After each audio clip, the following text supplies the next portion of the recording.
तो उसमें एक पोर्शन है इंटरनल एनालिसिस का, एक एक्सटर्नल एनालिसिस का, और तीसरा है एथिकल डिसीजन मेकिंग। ये 3 मेन एरियाज है। उसमें हमने कहा कि वैसे तो पूरी बुक में हमने यही पढ़ना है जो एमए का पोर्शन है।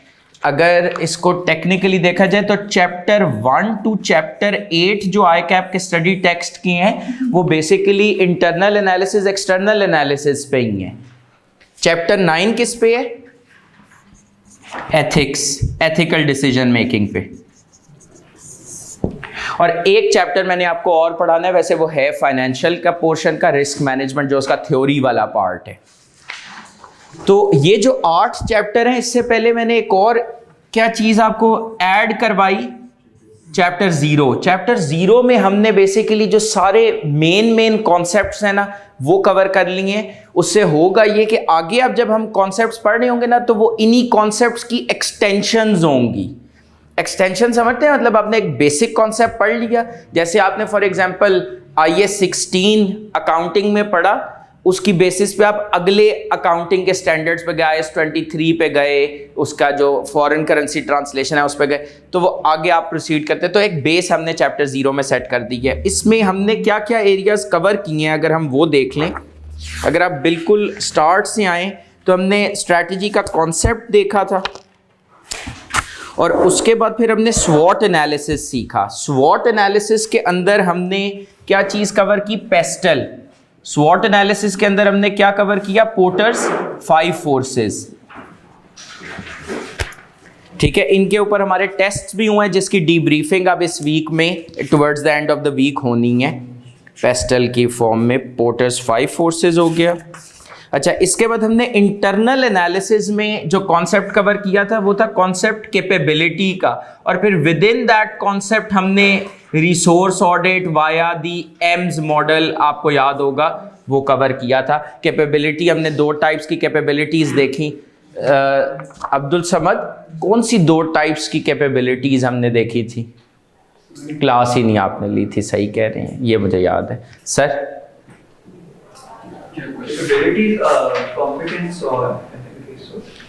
Capability is equal to resource plus competence, लेकिन मैं पूछ रहा हूँ कैपेबिलिटीज के भी 2 लेवल्स थे। एक था थ्रेशोल्ड कैपेबिलिटी, वेरी गुड, और दूसरा क्या था? Strategic capability. थ्रेशोल्ड कैपेबिलिटी का फॉर्मूला सर क्या था? सर अच्छा, कैपेबिलिटी का याद है? इनको याद है कैपेबिलिटी का? Capability is equal to resource plus competence. अगर आपको ये याद है ना तो आपको थ्रेशोल्ड कैपेबिलिटी का भी फॉर्मूला आता है। Threshold capability, threshold resource, threshold competence. सही हो गई बात। दूसरा एक लेवल था स्ट्रेटेजिक कैपेबिलिटी का, उसमें भी जाहिर है क्योंकि कैपेबिलिटी आ रहा है तो रिसोर्स और कॉम्पिटेंस तो होगा, लेकिन फर्क क्या था? रिसोर्स आपको कैसी होनी चाहिए? यूनिक का मतलब क्या होता है? Distinct, different from others. ऐसा एम्प्लॉय जो दूसरी कंपनीज के पास ना हो, ऐसा मटेरियल, ऐसी मशीनरी जो कंपेटिटर्स के पास ना हो। और कॉम्पिटेंस क्या थे? Core competence. ये बात समझ में आ रही है? सर, थ्रेशोल्ड कैपेबिलिटी और स्ट्रेटेजिक कैपेबिलिटी में फर्क क्या है? क्लास ने ली सर। सर के थ्रेशोल्ड जो था वो बेयर मिनिमम था। Very good. दूसरा था ये वाला, इसमें था कि आप उनका सबसे अच्छा यूज ना कर सकते हैं, हमेशा उसको इम्प्रूव कर रहे हैं। थ्रेशोल्ड था बेयर मिनिमम सर्वाइवल के लिए, अगर कंपनी ने चलना है ना तो। लेकिन अगर आपने एक कंपेटिटिव एडवांटेज ऑब्टेन करना है तो उसके लिए आपके पास क्या थी? स्ट्रेटेजिक कैपेबिलिटीज रिक्वायर्ड है। मतलब आपको क्या चाहिए? Unique resources. आपको क्या चाहिए? Core competencies. फिर इसके बाद हमने आगे में कल की क्लास में पढ़ा था BCG मैट्रिक्स। इसको इंटरनल में भी प्लॉट किया जाता है, but you can also place it on the mid point. ठीक है ना, इसको इंटरनल में या मिड पॉइंट में। और मैंने इसको कहा कि ये जो BCG मैट्रिक्स है ना, this is basically a business performance model. देखें, आपको डिफरेंट बिजनेस यूनिट्स या डिफरेंट प्रोडक्ट्स की परफॉर्मेंस का पता लग रहा था ना, कि वो अच्छा परफॉर्म करें या बुरा परफॉर्म करें। तो वो बेसिकली आपको कहां से पता लग रहा था? वो आपको पता लग रहा था बीसीजी मैट्रिक्स से। अच्छा, ये पता करने की तकलीफ करने की जरूरत क्यों है? क्योंकि आपने अपनी स्ट्रैटेजीज उस हिसाब से डेवलप करनी है कि अगर एक प्रोडक्ट या बिजनेस यूनिट स्टार है तो आपको डिफरेंट स्ट्रैटेजी रिक्वायर्ड है। अगर एक प्रोडक्ट या बिजनेस यूनिट जो है वो कैश काउ है तो डिफरेंट स्ट्रैटेजी। स्टार में इन्वेस्टमेंट करे जाओ, कैश काउ में मजीद इन्वेस्टमेंट नहीं करनी। डॉग के लिए ऑब्वियस सोल्यूशन था गेट रिड ऑफ इट, लेकिन there were a host of other options. हमने काफी सारी और भी ऑल्टरनेटिव्स उसमें देखे थे। अच्छा, कल की क्लास में एक चीज जो मैं आपको बताना भूल गया था वो ये, इसमें से याद क्या करना है, ये जो बीसीजी मैट्रिक्स है ना, इसमें ये जो stars, cash cow, problem child, dog हैं और लिमिटेशंस हैं, ये सब याद करना है। इनके फीचर्स जो हैं, क्योंकि वो सवाल ना इसमें डिफरेंट तरीकों का बना सकता है। वो आपको कहेगा अच्छा मुझे कैश फ्लो प्रोफाइल बताएं इनका, मुझे प्रॉफिट प्रोफाइल बताएं इनका, मुझे रेवेन्यू प्रोफाइल बताएं इनका, मुझे बताएं कि ये प्रोडक्ट स्टार है तो इसके लिए बिजनेस स्ट्रैटेजीज क्या अप्लाई करेगा। मतलब पहले वो आपसे कैलकुलेशंस करवा लेगा और कैलकुलेशंस के बाद आपसे कहेगा अच्छा आप बताएं कि इस बिजनेस को क्या करना चाहिए। तो जो वो स्ट्रैटेजीज हैं वो आपको याद होनी चाहिए। ये बात क्लियर है? ये आपसे next class after the break जब मैं आऊँगा तो ये मैं सुनूंगा ज़बानी, और जिसने नहीं बताई उसमें फिर आपको पता है 250 रुपये फाइन भी है। इससे लिंक्ड अब एक कॉन्सेप्ट मैं आपको बता दूं।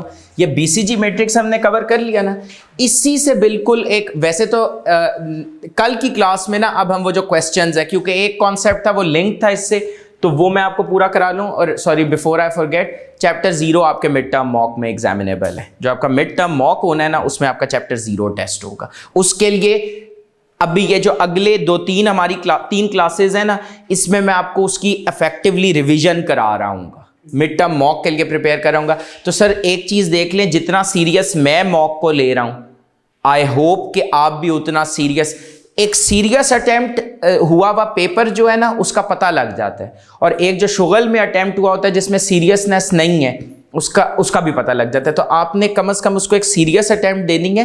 क्योंकि मैं एक चीज़ बता दूं, ये मेरा ईयर्स ऑफ एक्सपीरियंस है, मैं आपको एक चीज़ बता रहा हूं, ये सीए है, और सीए के अंदर ये जो आखिरी 1-2 महीनों में, आप लोग आखिरी 1-2 महीनों में इतनी जान लगाते हैं जिसकी कोई हद नहीं है।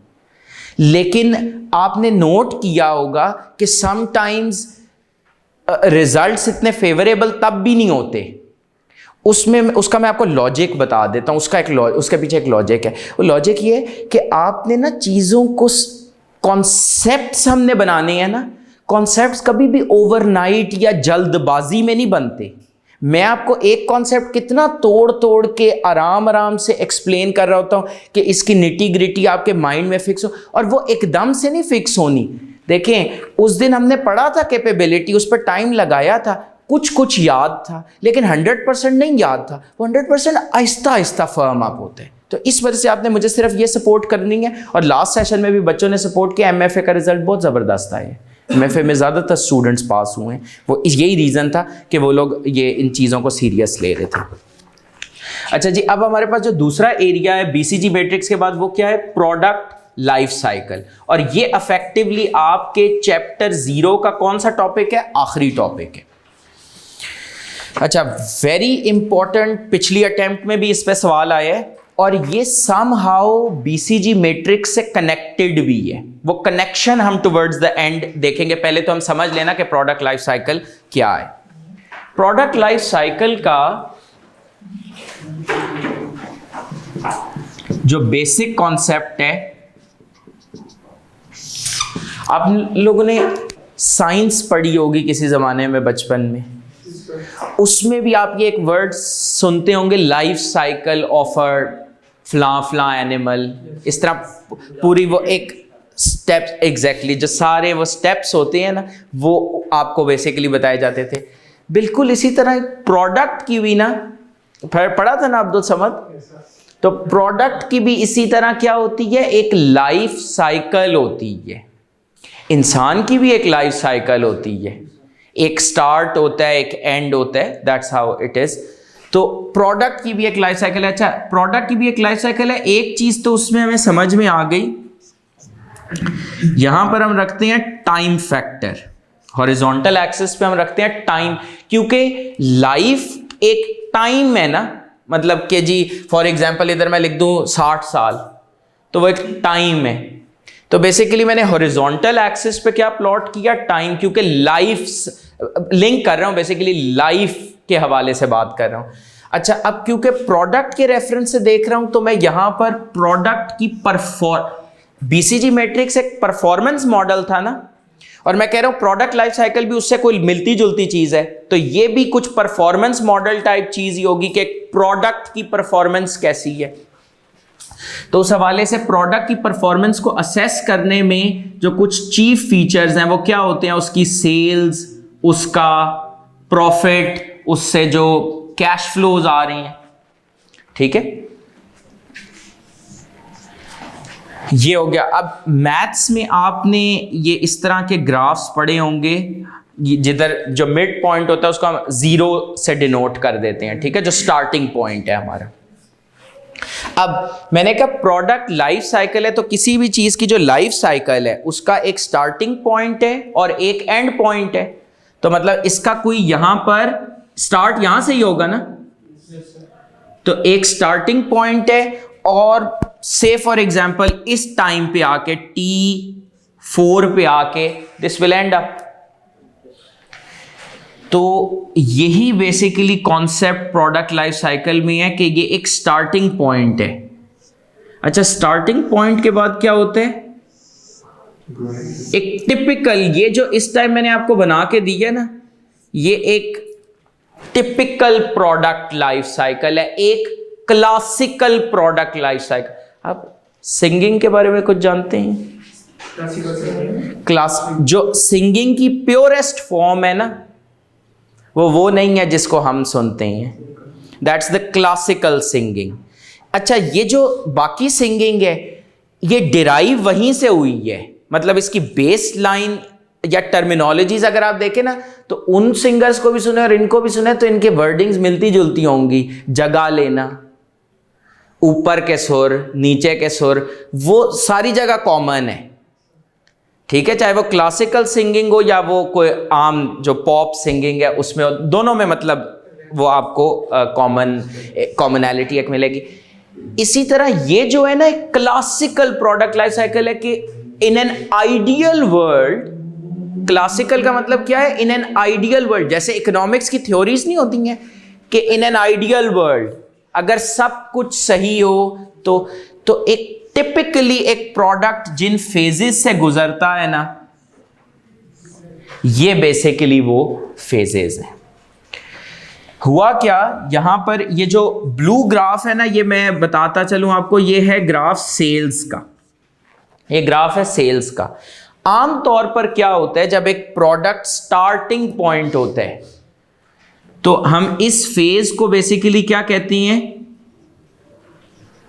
इंट्रोडक्शन फेज, कि अभी प्रोडक्ट स्टार्ट हुआ है, और इसका जो एंड वाला फेज है उसका नाम जो रखा हुआ है इस मॉडल में, that is decline phase, for the right reasons के सेल्स डिक्लाइन कर रही हैं। अच्छा, ये वाली जो फेज है, मतलब T1 to T2, ये जो फेज है इसमें आपको सेल्स का क्या ट्रेंड नजर आ रहा है, सेल्स बढ़ रही हैं, इंक्रीज हो रही हैं, ग्रो कर रही हैं, so they call it the growth phase.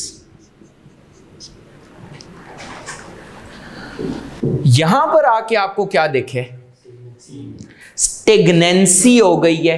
आप लोगों ने मैथ्स पढ़ा होगा, इधर एक टेंजेंट बनाते थे, और जब टेंजेंट जो है वो parallel to the horizontal axis हो तो स्लोप होती है 0, ग्रेडियंट होता है 0, ठीक है, मतलब ग्रेडियंट 0 होने का मतलब है सेल्स इंक्रीज का रेट है 0, मतलब मजीद से जिस लेवल पे सेल्स थी ना उस पर आकर थम गई हैं, रुक गई हैं। इसको क्या फेज बोलते हैं, ये समझ आ रही है बात?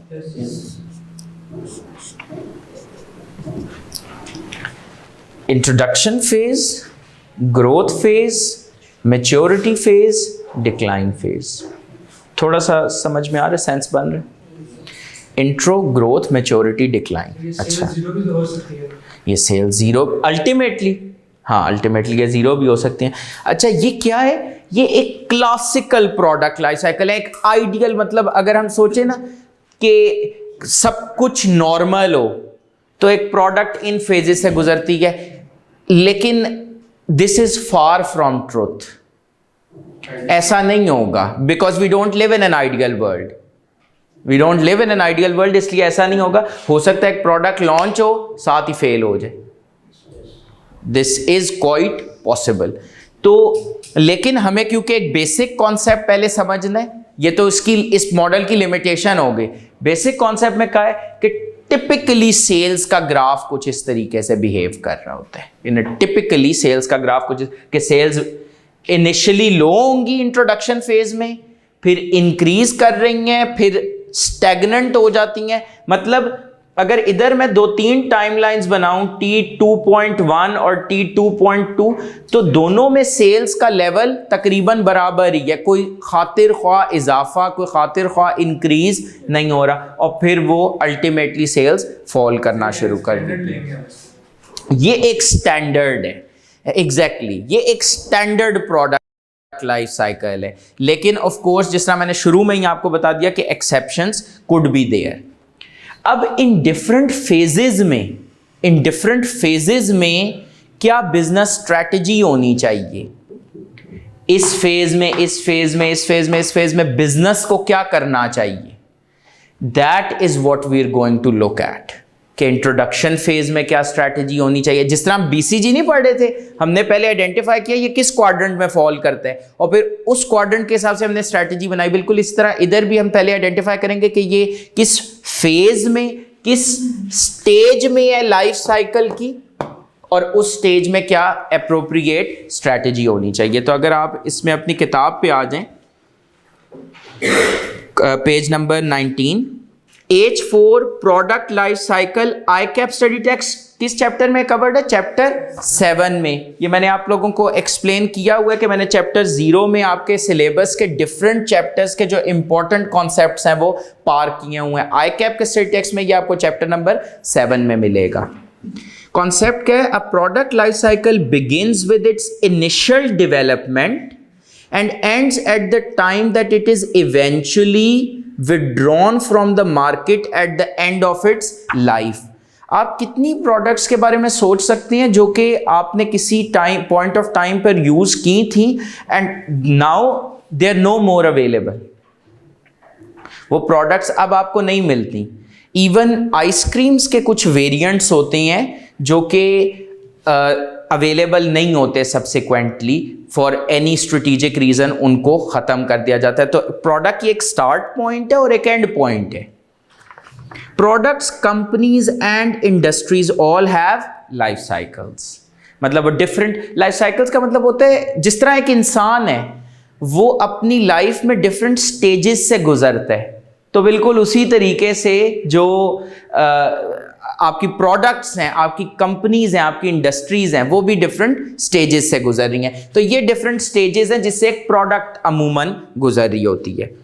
The classical life cycle for a product और even an entire industry goes through 4 stages और फेजेस। अच्छा, ये इवन एन एंटायर इंडस्ट्री को ना अंडरलाइन कर लें। अब वो खिलवाड़ करने के लिए आपको प्रोडक्ट के बजाय इंडस्ट्री लाइफ साइकिल अगर दे देता है तो इसका मतलब है कॉन्सेप्ट्स सेम ही है। ये बात समझ में आ रही है? A classical product life cycle is shown in the following diagram। इसमें आपको सेल्स का ग्राफ नजर आ रहा है, इसके बाद आपके पास एक प्रॉफिट या लॉस का ग्राफ गिवन है। ये मुझे कोई प्रॉफिट या लॉस का ग्राफ इधर एक्सप्लेन कर सकता है? ये कुछ इस तरह से है। सर जब आप प्रोडक्ट लॉन्चिंग पे लॉस पे था उसके बाद इसे रिस्टॉर्टिंग में प्रॉफिट जी स्टार्टिंग में लॉस पे तो फिर जाता उसके बाद मैच्योरिटी के टाइम प्रॉफिट। क्यों स्टार्टिंग में लॉस था? ये बिजनेस स्टार्ट इन्वेस्टमेंट भी तो होगी शुरू में। इसमें एक तो शुरू में कॉस्ट्स बहुत ज्यादा होंगी, जब आप प्रोडक्ट लॉन्च करेंगे तो जी, जी। पब्लिक को पता लगेगा कि प्रोडक्ट लॉन्च हुई है, तो वक्त के साथ साथ पहले आपकी जो कॉस्ट होगी वो कवर होगी, उसके बाद आप ब्रेक इवन पे आएंगे, उसके बाद आप वेरी गुड, वेरी गुड। कि आप पहले अपनी सारी जो कॉस्ट आपने इनकर की हुई हैं वो पूरी करेंगे। ब्रेक इवन कहाँ पर आया है?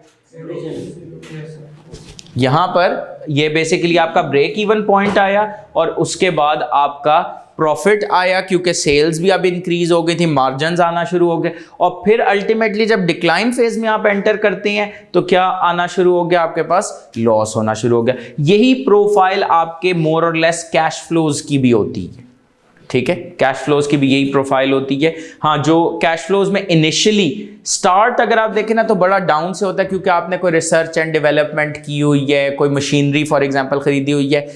प्रॉफिट में मशीनरी की कॉस्ट ऐसे नहीं ना माइनस होती।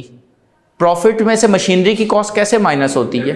डेप्रिसिएशन के थ्रू, ठीक है? तो इस वजह से, लेकिन कैश फ्लोज के पॉइंट ऑफ व्यू से अगर मैं देखूंगा तो गैप जरा इनिशियली ज्यादा होगा, क्योंकि पूरी की पूरी कैश आउटफ्लो आप एक ही गो में ले लेंगे। बल्कि आप लोगों ने तो वो किया हुआ है ना, इन्वेस्टमेंट अप्रेजल, ईयर 0 में पूरा आप वो आउटफ्लो प्लॉट कर देते हैं। Not all products have a classical life cycle, जैसे मैंने आपको बताया।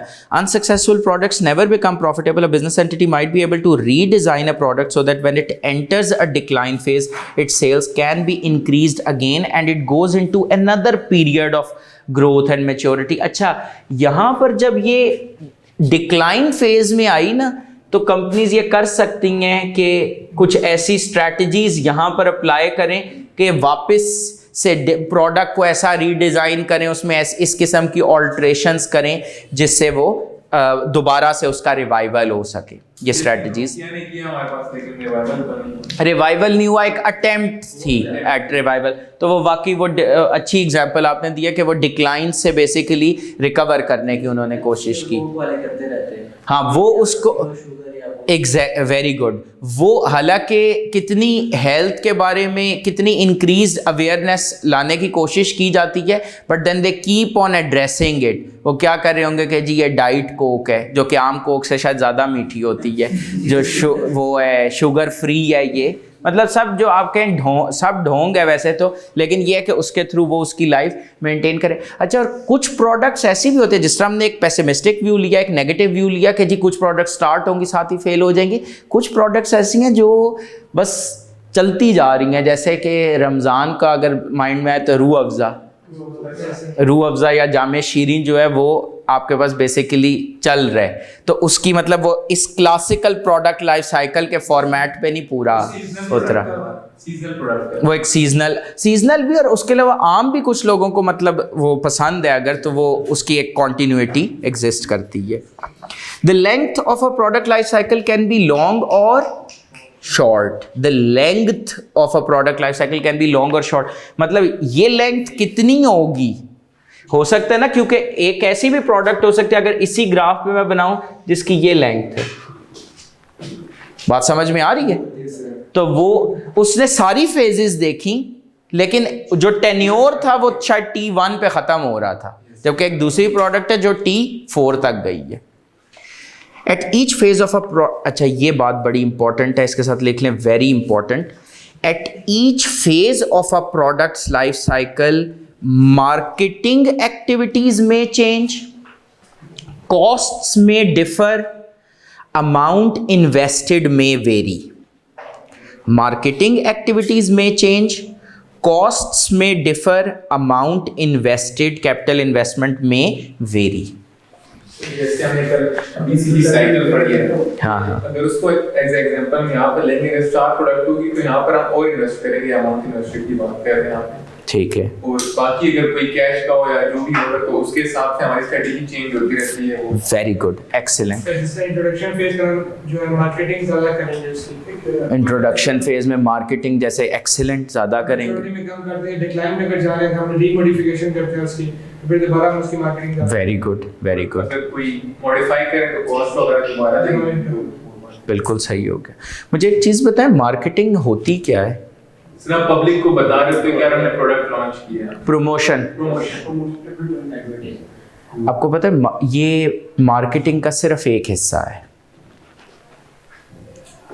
बड़ा इंपॉर्टेंट हिस्सा है, मैंने एक जगह एक लाइन पढ़ी थी, I think it's one of the truest lines that I read, even the best product in the world cannot be sold without effective promotion.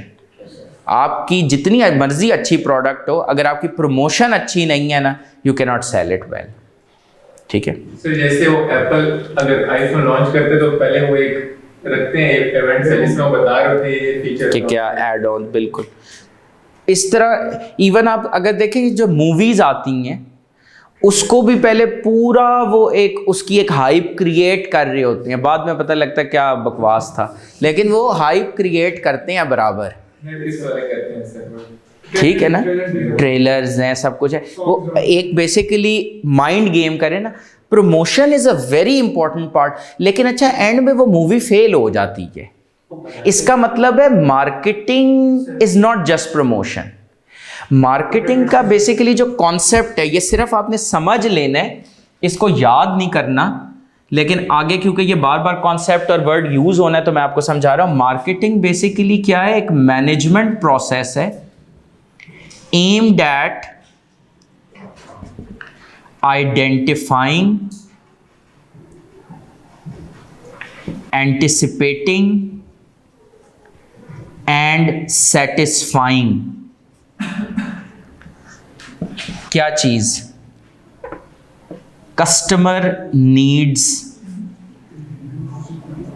in a profitable manner।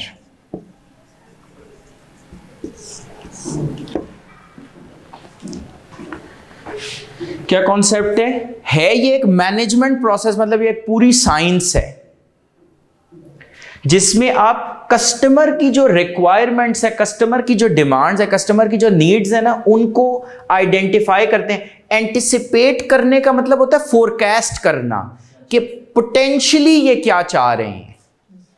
Satisfy उन्हें करना, उन नीड्स को कैसे तरीके से, इन a profitable manner, मतलब company and में profitable हो। This is basically what marketing is all about. जब मैं इस डेफिनेशन को सामने रखता हूं तो मेरे ख्याल में मेरा दिल थोड़ा थोड़ा कबूल करता है कि मार्केटिंग सिर्फ प्रमोशन नहीं होगी। प्रमोशन इसका एक एलिमेंट जरूर होगा, लेकिन सिर्फ प्रमोशन नहीं होगी। बेसिकली मेंटेनेंस आपके प्रोडक्ट की लाइफ की। देखें, अगर एक प्रोडक्ट बकवास है, आप जितनी मर्जी उसकी प्रमोशन कर लें, वो तो पर्पस सर्व नहीं करेगी। क्यों? क्योंकि वो कस्टमर नीड्स ही नहीं फुलफिल कर रही। तो इसमें रिसर्च में भी मार्केटिंग के अंदर आएगी।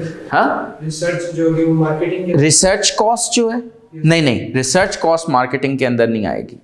मार्केटिंग, रिसर्च कॉस्ट मार्केटिंग को ड्राइव बेसिकली कर रही होगी। आपकी जो प्रोडक्ट की सक्सेस है उसको ड्राइव जरूर कर रही होगी। Identifying, anticipating, satisfying customer needs. अब मार्केटिंग के अंदर एक चीज याद रखें, एक कॉन्सेप्ट होता है 4 P's ऑफ मार्केटिंग मिक्स का। कॉन्सेप्ट क्या है? 4 P's of marketing mix. 4 P's में क्या है? Product, price, placement, promotion. ये बात समझ में आ रही है? Yes. इनको कहते हैं 4 P's of marketing mix. Marketing जो है ना वो बेसिकली मिक्सचर है। मार्केटिंग जो है ना वो मिक्सचर है किसका? Product, price, placement, promotion. ये चारों चीजें ठीक होंगी ना तो आप अपना objective of satisfying customer needs profitably meet कर सकते हैं। ये बेसिकली अल्टीमेटली ऑब्जेक्टिव ये है कि customer needs in a profitable manner fulfil हो जाए। इसके लिए your product has to be right, the price has to be appropriate, the product should be available at the right places, और product properly promote भी हुई हो। मसलन एक प्रोडक्ट है वो आप एक हाई इनकम ग्रुप के लिए बना रहे हैं, आप यकीन करें आप अगर उसकी प्राइस कम रख दें वो प्रोडक्ट नहीं बिकेगा, चाहे वो क्वालिटी वाइज अच्छा ही हो।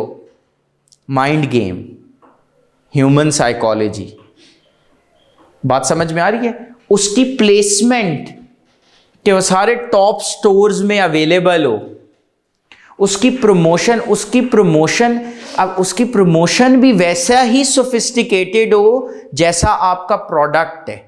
मतलब उसमें ना थोड़ी सी अलाइनमेंट होनी चाहिए, जो आपकी प्रोडक्ट है, जो आप एक इमेज या मैसेज कन्वे कर रहे हैं। इन अदर वर्ड्स, ये सारी चीजें आपस में क्या होनी चाहिए? अलाइंड होनी चाहिए, सिंक्रोनाइज्ड होनी चाहिए। अब हम जो यहां पर कॉन्सेप्ट पढ़ रहे हैं वो क्या है? Changes to marketing mix in different phase of product life cycle. ये जो ऊपर हमने बात की थी ना, मार्केटिंग एक्टिविटीज में चेंज, ये नजर आ रहे हैं जो लिखा हुआ है, at each phase of a product life cycle marketing activities में चेंज। ये उसी की अब एक्सप्लेनेशन है। अब आपके पास इस डब्बे में बेसिकली मार्केटिंग मिक्स के ये 4 पीस गिवन है: प्रोडक्ट, प्राइस, ये जो डिस्ट्रीब्यूशन लिखा हुआ है इसके साथ लिख लें प्लेसमेंट, और प्रमोशन। ये 4 पीस बेसिकली इधर गिवन है। अब डिफरेंट स्टेजेस में ये किस तरह से चेंज होंगे वो जरा देख लेते हैं। प्रोडक्ट को अगर सबसे पहले देखें तो प्रोडक्ट आपकी बेसिक इंट्रोडक्शन फेज में एक बेसिक प्रोडक्ट होगी, आपने इनिशियल क्योंकि लॉन्च किया है प्रोडक्ट को। ग्रोथ की फेज में प्रोडक्ट एक्सटेंशन भी होगी, मतलब आप और उससे रिलेटेड प्रोडक्ट्स या एसेसरीज उसकी ऐड भी करेंगे। आफ्टर सेल्स सर्विस भी होगी, वारंटीज भी होंगी। अच्छा, बिजनेस मैनेजर की आप दूरंदेशी देखें, मैच्योरिटी की फेज में क्या लिखा हुआ है कि now start looking for new products, क्योंकि इसकी तो सेल्स आकर रुक गई हैं। बात समझ में आ रही है? और डिक्लाइन फेज में क्या है? Phasing out of weak products, मतलब जो प्रोडक्ट्स अच्छा नहीं परफॉर्म कर रही होती आप उनकी प्रोडक्शन रिड्यूस कर देते हैं। पहले वो 10 दुकानों पे अवेलेबल थी, अब वो 4 दुकानों पे अवेलेबल है, और आहिस्ता आहिस्ता उसको बिल्कुल आप एलिमिनेट कर देंगे। ठीक है। प्राइस इंट्रोडक्शन फेज में क्या प्राइसिंग स्ट्रेटजी है? Unit cost plus. ये क्या होती है यूनिट कॉस्ट प्लस? बनाने का खर्चा, और ये साथ प्लस क्या लिखा हुआ है? जितना आपने साथ मार्कअप, नहीं जिस तरह आप लोग पढ़ते हैं मार्कअप पढ़ा हुआ है। तो बेसिकली आपने कॉस्ट के अंदर वो अपना प्रॉफिट की परसेंटेज, मार्कअप की परसेंटेज ऐड करनी है, तो उससे आपकी प्राइस निकल आएगी।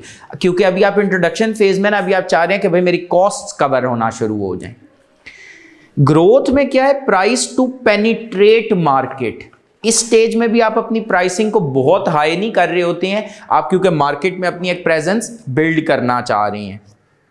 मैच्योरिटी फेज में price to meet competition.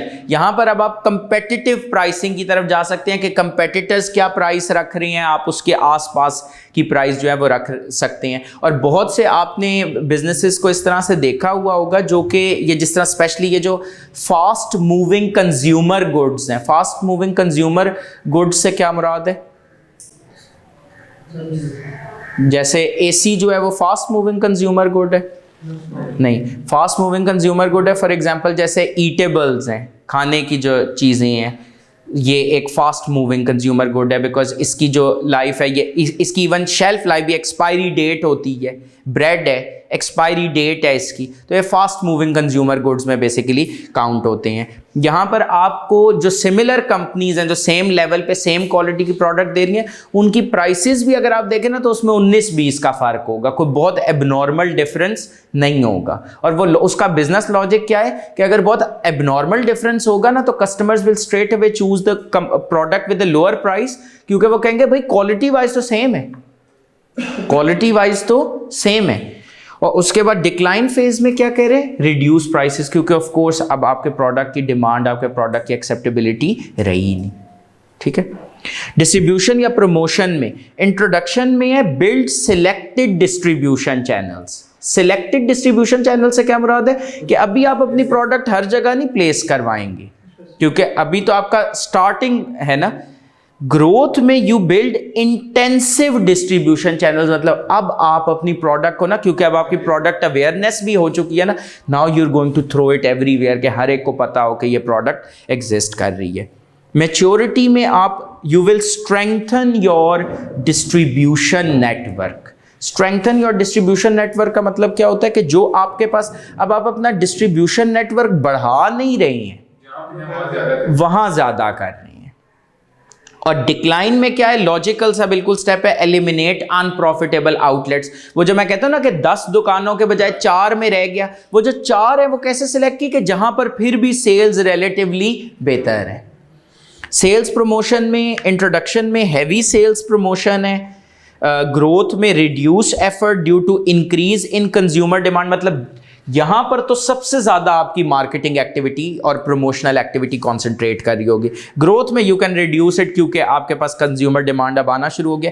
Maturity में क्योंकि स्टैग्नेशन हो गई है, इस टाइम पर कंपेटिटर्स भी मार्केट में ज़्यादा होंगे, तो आपने अपनी पोजीशन को मेंटेन करने के लिए एक एफर्ट बढ़ा देनी है। ब्रांड प्रमोशन, ब्रांड लॉयल्टी के हमारे प्रोडक्ट में जो फीचर्स हैं वो दूसरों के प्रोडक्ट में नहीं है। और उसके बाद डिक्लाइन में क्या है, reduce cost to minimum level. Reduce cost to minimum level मतलब आप प्रमोशन के ऊपर, अब इस पॉइंट पर क्यों नहीं प्रमोशन कर रहे,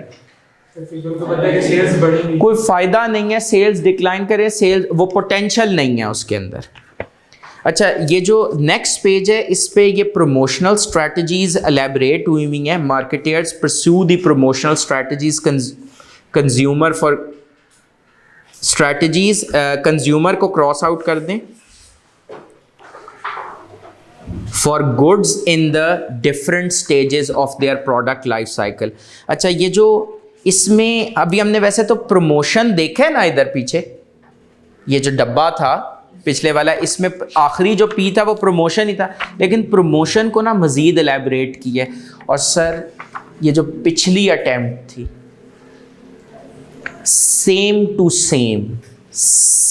सेम यही सवाल, और मैं इंटरेस्टिंगली आंसर आगे हैं क्योंकि आंसर मैं देख रहा था, आंसर में वर्ड्स भी नहीं बदले हुए। ये कैसे हुआ? ये ऐसे हुआ, ये सीए फाइनल्स का एक क्वेश्चन था जो कि 2010 के 2008 में कहीं टेस्ट हुआ था आप लोगों के, मतलब, और सेम यही नोट्स थे पिछली दफा भी। तो कहने से मुराद है आप लोगों के लिए ये हलवा तैयार है, आपने बस इससे बेनिफिट डिराइव करना है, ठीक है ना। मतलब ये जो क्वालिटी इस बुक में आपको मिलेगी ना, वो अब बस आपने उसको, वो है रिसोर्स आपके पास है, अब आपने कोर कॉम्पिटेंस का मुजाहिरा करते हुए कंपेटिटिव एडवांटेज अचीव करना है। बिकॉज आई कैप में जहाँ पर 50% पासिंग मार्क है वहाँ पर वो बेस्ट ऑफ द बेस्ट का भी एलिमेंट है, तो आपने बेसिकली कोशिश करनी है कि आप उसमें आए। गोल्ड मेडल के लिए आप टारगेट करें तो that would be actually ideal. असल में टारगेट तो गोल्ड मेडल ही होना चाहिए। गोल्ड मेडल का टारगेट रखेंगे तो फिर पास होंगे ना, अगर पास ही का टारगेट होगा वो तो फिर ज़रा डिफ़िकल्ट होता है ये। अच्छा, तो ये वाला जो पार्ट है ना, ये पेज नंबर 21, ये आपने एक दफ़ा रीडिंग करनी है। ये कल की क्लास में मैं आपसे सवाल पूछूंगा अगर आपने मेरे से सवाल ना पूछे, लेकिन ये सवाल नहीं होगा 1 मिनट कि सर ये बता दें, मतलब आपस में ठानी हुई हो कि आप कहें सर वो इंट्रोडक्शन स्टेज वाला नहीं समझ आया। फिर ये होती है कॉल्यूजन। आपको जब मैं ऑडिट में इंशाल्लाह ताला मेरे पास आएंगे पढ़ाऊंगा कॉल्यूजन, कि जब फ्रॉड किया जाता है ना तो लोग आपस में मिल जाते हैं कि भाई तुम पूछना इंट्रोडक्शन, तुम पूछना ग्रोथ। ये काम नहीं, मैं स्पेसिफिक क्वेश्चन मुझे चाहिए, ठीक है, क्योंकि इसमें सवाल हैं जो बनते हैं स्पेसिफिक। पेज नंबर 22 पे आए, हमने मार्केटिंग मिक्स कैसे चेंज होता है वो देख लिया। कॉस्ट इम्प्लीकेशंस, कॉस्टिंग कैसे, इन फेजेस में कॉस्टिंग कैसे चेंज होती है, आपको ये तो वैसे आइडिया हो गया है। क्या इन ग्राफ्स को देख के आपको पता लगता है कॉस्ट कैसे चेंज हो रही है? इनसे कुछ डिराइव कर सकते हैं। ये सेल्स हैं, ये प्रॉफिट है, तो सेल्स प्रॉफिट किस तरह कैलकुलेट होता है? सेल्स माइनस कॉस्ट, तो cost is equal to sales minus profit कर लूं, यही क्वेश्चन बनेगी ना। सेल्स माइनस प्रॉफिट, आपके पास ये सेल्स का ग्राफ है, ये प्रॉफिट का ग्राफ है, तो इनका ये जो डिफरेंस है, फॉर एग्जांपल अगर इस पॉइंट पर देखूं तो क्या इसको कॉस्ट कह दूं?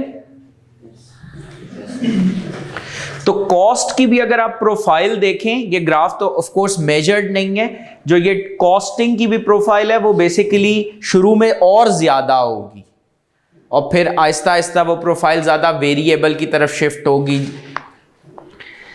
अब यहां पर cost implications of product life cycle via life cycle costing. आप लोग जो कॉस्ट अकाउंटिंग पढ़ते हैं उसमें लाइफ साइकिल कॉस्टिंग है सिलेबस में? लाइफ साइकिल कॉस्टिंग है ये बेसिकली वैसे कॉन्सेप्ट कॉस्ट अकाउंटिंग का ही है कि एक प्रोडक्ट ओवर इट्स लाइफ, जिस तरह हमने उसकी सेल्स देखी, जिस तरह हमने उसका प्रॉफिट देखा, तो प्रॉफिट निकालने के लिए कॉस्ट देखी होंगी तो प्रॉफिट निकला होगा। तो क्या क्या कॉस्ट होती हैं? Life cycle costing can be important in new product launches as a company will of course want to make a profit from the new product and the technique considers the total cost that must be recovered. अच्छा, ये बात basically क्या है कि आपने जब भी कोई नई प्रोडक्ट बनानी होती है तो आपने अल्टीमेट ऑब्जेक्टिव तो क्या है कि आपने प्रॉफिटेबिलिटी अचीव करनी है। तो उसके लिए आपको पूरी ये जो प्रोडक्ट लाइफ साइकिल है इसमें आपको दिख भी रहा है कि over the life of the product मेरे पास क्या प्रॉफिट आना है। उसके लिए मुझे सेल्स का प्रोफाइल भी पता होना चाहिए, उसके लिए मुझे कॉस्ट का प्रोफाइल भी पता होना चाहिए। अब इसमें अगर आप देखें तो डिफरेंट स्टेजेस आपके पास आ रही हैं। ये भी सवाल पिछली अटेम्प्ट में आया है। स्टेज में क्या है? सबसे पहले उसने बात की प्रोडक्ट डेवलपमेंट की। प्रोडक्ट डेवलपमेंट और इंट्रोडक्शन एक्चुअली इकट्ठे ही होते हैं। प्रोडक्ट डेवलपमेंट को में क्या है? R&D कॉस्ट और कैपेक्स डिसीजंस। R&D क्या होते हैं? Research and development cost. उसके बाद कैपेक्स डिसीजन मतलब कैपिटल एक्सपेंडिचर डिसीजंस। आपको याद है इन्वेस्टमेंट अप्रेजल ईयर 0, उसमें आप एक कॉस्ट ह्यूज कॉस्ट माइनस करते हैं। ये बेसिकली वही कॉस्ट है कि आपको एक प्रोडक्ट बनानी है तो उसके लिए आपको कोई प्लांट एंड मशीनरी में इन्वेस्ट करना पड़ेगा। तो वो वाली जो ईयर 0 की कॉस्ट है ना, वो बेसिकली यहाँ पर कवर हो जाए। कोई रिसर्च करनी पड़ेगी, कोई डेवलपमेंट करनी पड़ेगी, वो बेसिकली यहाँ पर कवर होगी। रिसर्च कॉस्ट को आप वैसे इन्वेस्टमेंट अप्रेजल की कैलकुलेशन में लेते हैं या इग्नोर करते हैं? क्यों? संक कॉस्ट है, वो इररेलेवेंट कॉस्ट है। Introduction to the market. Introduction to the market में क्या होगा? Operating cost. अब तो क्योंकि आपने प्रोडक्शन स्टार्ट कर दी तो एक तो आपकी ऑपरेटिंग कॉस्ट आना शुरू हो जाएंगी। मतलब ऑपरेटिंग कॉस्ट से क्या मुराद है? आपकी मटेरियल की कॉस्ट आना शुरू हो जाएगी, आपकी लेबर की कॉस्ट आना शुरू हो जाएगी। ये कॉस्ट आपकी डेवलपमेंट के टाइम पे नहीं आ रही है। उसके बाद आपके पास ओवरहेड्स आना शुरू हो जाएंगे। Marketing and advertising to raise product awareness, strong focus on market share. यहां पर हमने अभी थोड़ी देर पहले पढ़ा था ना कि इंट्रोडक्शन फेज में आप marketing activity, promotional activity gear up कर देंगे तो आपकी मार्केटिंग कॉस्ट्स इंक्रीज कर जाएंगी। देखा था या नहीं? एक मिनट चेक कर लेते हैं। पेज नंबर 20, प्रमोशन, इंट्रोडक्शन से heavy sales promotion. Setup and expansion of distribution channels, ये बात हमने, तो इसकी बेसिकली कॉस्ट इनकर होगी। इसका मतलब है जो मैंने उधर फीचर्स पढ़े हैं उधर से ही मुझे, अगर मैं सिर्फ वो फीचर्स ही माइंड में रखूं तो वहां से मैं कॉस्ट डिराइव कर सकता हूं। जो चीज कर रहे होंगे कॉस्ट भी उसी पे लगेगी ना। समझ आ रही है बात? Growth, cost of increasing capacity में, कॉस्ट ऑफ इंक्रीजिंग कैपेसिटी ये क्या मतलब हुआ? डिमांड ज्यादा होगी तो आपको एक्सपैंड करना पड़ेगा। मतलब पहले एक फैक्ट्री से काम चल रहा था, अब दूसरी फैक्ट्री लगानी पड़ेगी। तो आपकी कैपेसिटी इंक्रीज करने के लिए जो आपने एडिशनल फैक्ट्री बाय की या एडिशनल फैक्ट्री लीज पे ली, उसकी जो कॉस्ट है वो बेसिकली यहां पे आ जाएगी। May be learning effect and economies of scale, ये क्या बात है? लर्निंग इफेक्ट, आप लोगों ने लर्निंग कर्व तो नहीं पढ़ा हुआ? ग्रोथ में प्रोडक्शन ज्यादा कर रही है ना, रेपिटेटिवली जब एक काम करती हैं तो एक लर्निंग कर्व इफेक्ट आता है कि आपको उस काम को कंप्लीट करने में टाइम कम लगता है। ये वो उस लर्निंग कर्व इफेक्ट की बात कर रहे हैं। दूसरा इकोनॉमीज ऑफ स्केल, ये हमने नहीं अभी तक पढ़ा। हाँ पढ़े?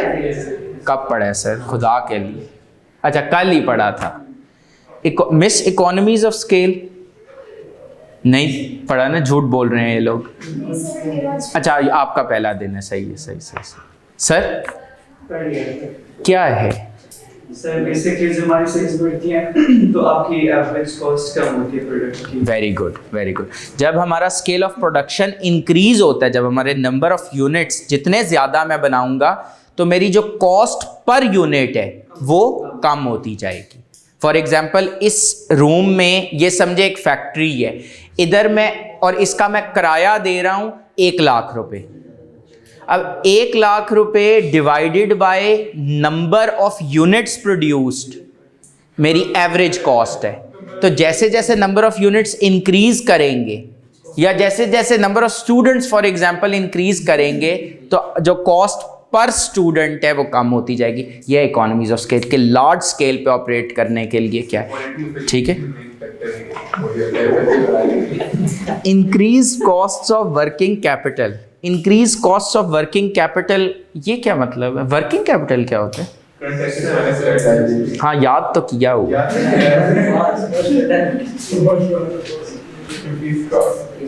वर्किंग कैपिटल की कॉस्ट क्या होती है? सर कॉस्ट ये होती है कि आप अगर सेल्स कर वर्किंग कैपिटल इंक्रीज हो रहा है तो आपको कोई चीजें प्रोडक्ट्स बनाने में खर्चा तो आएंगे, वो तो ऑपरेटिंग कॉस्ट हो गई ना। Product service working capital. Working capital की कॉस्ट क्या होती हैं? फॉर एग्जांपल आपको इन्वेंट्री परचेज करनी है और आपके पास कैश नहीं है तो आप शायद बैंक से ओवरड्राफ्ट फैसिलिटी ऑब्टेन कर लेंगे या कोई शॉर्ट टर्म लोन ले लेंगे, तो उसकी एक इंटरेस्ट आपको सूद उस पर अदा करना होगा, वो सूद बेसिकली कॉस्ट है ऑफ वर्किंग कैपिटल। उसके बाद आपके पास क्या आ जाता है? मैच्योरिटी। मैच्योरिटी में incur cost to maintain manufacturing capacity, मतलब आप रिपेयर एंड मेंटेनेंस की कॉस्ट इनकर कर रहे होंगे ताकि जो एग्जिस्टिंग जिस लेवल पे आप स्टैंड करें वो लेवल कम से कम आप मेंटेन कर लें। Marketing and product enhancement costs to extend maturity. अच्छा, एक बिजनेसेस का बहुत ज्यादा फोकस होता है कि चलो ठीक है मैच्योर हो गई है सेल्स, अब ये वाला जो टेन्योर है ये अगर यूं हो जाए तो भी गुजारा अच्छा है ना, कि अच्छी एक लेवल ऑफ हो गया है तो वो इसकी लेंथ को ना T2 से सपोज T4 पे लेके जाना चाह रहे हो कि इसको एक्सटेंड करना है, तो उसके लिए क्या करना पड़ेगा? एक तो मार्केटिंग कॉस्ट के अलावा दूसरी क्या कॉस्ट लिखी हुई है? Product enhancement cost. इनहेंस करने का क्या मतलब होता है वैसे?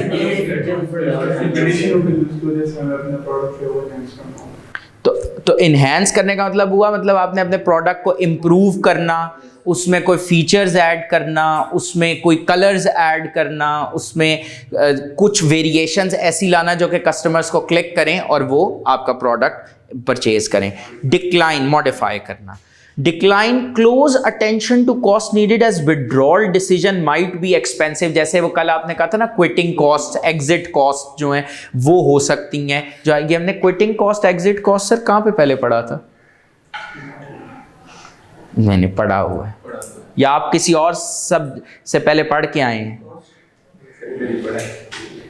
कहाँ पढ़ा था सर? जब अगर हम क्या हमारी प्रोडक्ट जो है ना, फॉर एग्जांपल वो हम एक इंडस्ट्री में हमारी प्रोडक्ट सेल नहीं कर रही तो कंपेटिटर्स की सेल करिए, तो अगर हमने उस प्रोडक्ट पे रिसर्च और डेवलपमेंट वगैरह पे इतनी कॉस्ट इनकर हुई है हमारी, अगर हम विड्रॉ करना चाहेंगे तो हमारा वो खर्चा पूरा नहीं होगा। वर्ड्स आपको मेरे सारे याद हैं वैसे, I really appreciate it.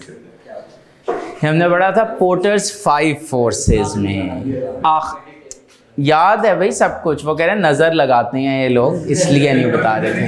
Porters 5 forces, माशाल्लाह माशाल्लाह माशाल्लाह, अल्लाह ताला आपको अपने हिफ्ज़ व अमान में रखे।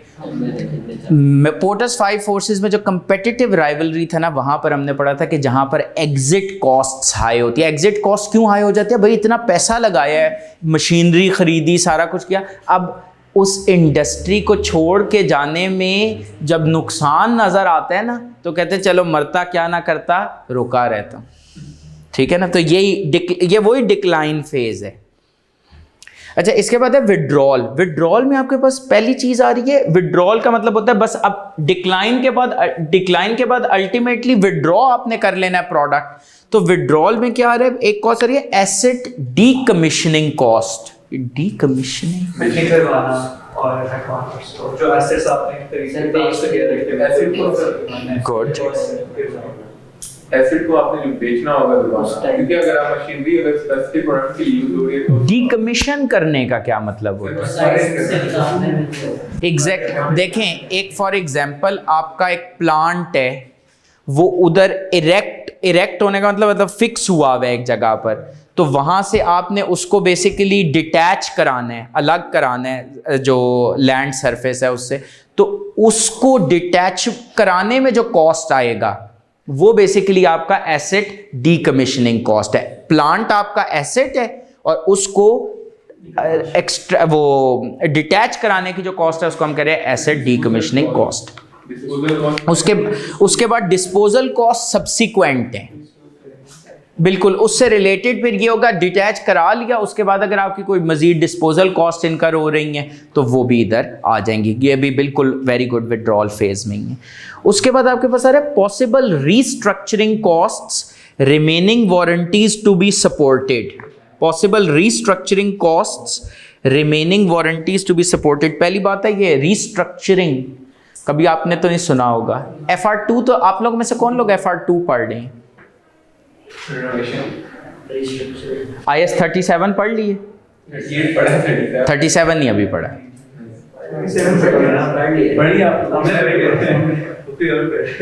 आप किधर से पढ़ रहे? अच्छा आप कहीं और से पढ़ रहे? नहीं ठीक है, वो तो चॉइस है। वैसे IS 37 जो है उसमें रीस्ट्रक्चरिंग है, इसीलिए देखें ना हम तो सिंक्रोनाइज तरीके से चलते हैं कि ताकि पढ़ लिया हुआ। रीस्ट्रक्चरिंग का कॉन्सेप्ट क्या है? रीस्ट्रक्चरिंग का कॉन्सेप्ट रेस्टोरेशन भी है। रीस्ट्रक्चरिंग का कॉन्सेप्ट बेसिकली ये है कि आप अपने बिजनेस लाइंस में से कुछ बिजनेस लाइन सपोज ख़त्म कर रहे हैं, कोई नई बिजनेस लाइन ऐड कर रही हैं, एग्जिस्टिंग बिजनेस लाइन में कुछ ऐसे मेजर चेंजेस करें जिससे आपके बिजनेस का स्कोप जो है वो बदल रहे हैं, ठीक है। तो पॉसिबल रीस्ट्रक्चरिंग कॉस्ट, अब क्योंकि आपने एक बिजनेस लाइन खत्म कर रहे हैं ना, एक प्रोडक्ट लाइन खत्म करे तो वहां पर रीस्ट्रक्चरिंग कॉस्ट हो सकते हैं। फॉर एग्जांपल आपने सप्लायर्स के साथ कुछ लॉन्ग टर्म कॉन्ट्रैक्ट्स किए हुए थे और उसमें आपने एक ऐसी अरेंजमेंट क्लॉज डाली हुई थी कि भाई हम आपसे मटेरियल इस ईयर तक खरीदते रहेंगे, उससे पहले ही आपकी प्रोडक्ट फारिग हो गई है, तो इन दैट केस अब आपको उस कॉन्ट्रैक्ट की पासदारी के लिए कोई फाइन पेनल्टी पे करना पड़ सकता है। This is a restructuring cost, ठीक है। उसके बाद remaining warranties to be supported, इसका क्या मतलब है? जो वेरी गुड, जो एक्सेलेंट, जो आपने पहले प्रोडक्ट बेच दी है, आपने तो प्रोडक्ट विड्रॉ कर ली, ये नहीं हम लोग अक्सर जाते हैं कि जी अब ये वाली चीज़ तो मिलती ही नहीं है, ये तो आपने पता नहीं क्या 1960 में लिया था तो अब इस तरह की तो चीज़ नहीं मिलती, इसके जो रिपेयर वो इसकी रिपेयर या जो इसके स्पेयर पार्ट्स हैं वो नहीं मिलते, इस तरह की हम बात सुनते हैं ना। दिस इज एक्चुअली बैड, क्योंकि आपने या तो आप उसको टाइम लिमिट करें, तो वो टाइम लिमिट तो वो कंपनीज करती ही नहीं है, तो उसका नुकसान क्या होता है बेसिकली कि जब कोई बायर जा रहा है तो उसकी वो प्रोडक्ट बेसिकली रिडंडेंट हो गई। तो इस चीज़ के लिए वो क्या कह रहे हैं, remaining warranties to be supported, मतलब जो आपका रिमेनिंग वारंटीज का टाइम रह गया है वो आपने पूरा करना है, वो आपने सपोर्ट कस्टमर सपोर्ट प्रोवाइड करनी है। अच्छा, इसके बाद आपके पास आ जाता है benefits of life cycle costing. हमने हाँ अभी सर आए नहीं है ना, वो आए ही नहीं है, जब आएंगे तो मैं यकीन कल भी देखें, वो जैसे ही मैंने उन्हें देखा मैं फौरन वो मैं इधर से देख रहा हूँ, थोड़ा थोड़ा साइड से नहीं बैठे। अच्छा नहीं समझ में आ रही, नहीं गुजारना नहीं है। अच्छा फिर आपने एक काम करना है, ऐसे तो नहीं हो सकता, एक पेज आपको पढ़ने के लिए दिया था, पेज नंबर 22 और 23 भी पढ़ लीजिएगा, और इसमें से भी मैं कल आप लोगों से सवाल पूछूंगा, ये चीज़ ज़हन में रखें। दोनों में से एक काम होना था ना, या तो मैं पढ़ा देता, अब आप लोग समझ रहे हैं ये आसान से हैं एरियाज़, तो ये आपने पढ़ के आने हैं। और दूसरी बात, ये जो एक ना इस पेज नंबर 23 के एंड पे क्या लिखा हुआ है, link between product life cycle phases and quadrants of BCG matrix, इसके नीचे क्या लिखा हुआ है, can you link product life cycle with BCG? कर चुके हैं लिंक, इंट्रोडक्शन फेज हमारा, हाँ हाँ क्या जरा बताएं। इंट्रोडक्शन फेज हमारा बन जाएगा प्रॉब्लम चाइल्ड, फिर जब ग्रोथ पे जाके तो कैश कम। अच्छा ग्रोथ पे कैश कब, अच्छा, और ये रेड स्टार इस पे स्टार लिख दूं? ऐसे इंडस्ट्री का डाटा नहीं होगा, सिर्फ जितना डाटा अवेलेबल है उसकी बेसिस पे, सर कैश का होगा, मैच्योरिटी पे कैश का मैच्योरिटी पे कैश का हो, डिक्लाइन पे dog, D for decline, D for dog. Sir ऐसे नहीं हो सकता, जो बीसीजी साइकिल था वो एनालिसिस कर रहे थे हम परफॉर्मेंस का, तो यहाँ पर वो हमें परफॉर्मेंस दिखा रहा है, तो ये उसका आउटकम है ना बेसिकली।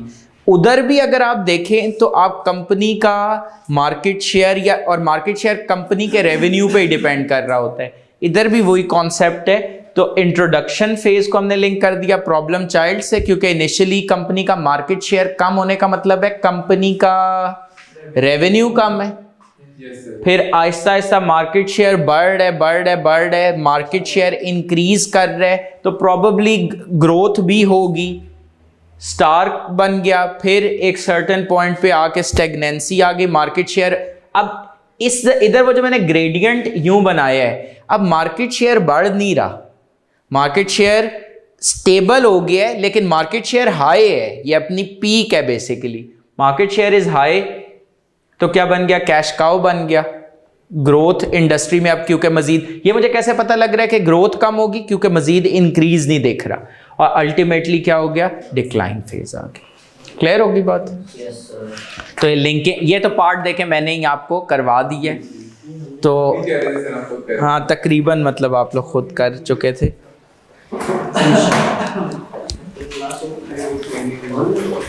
ये कल और परसों की, खाली कल और परसों की क्लास जो है वो ऑनलाइन ना कर लें? गोइंग फॉरवर्ड हम ऑनलाइन क्लासेस नहीं करेंगे, लेकिन कल और परसों के लिए। जैसे आप कहीं वैसे, क्या बात है। तो जैसे हम फ्राइडे को बिजी करो।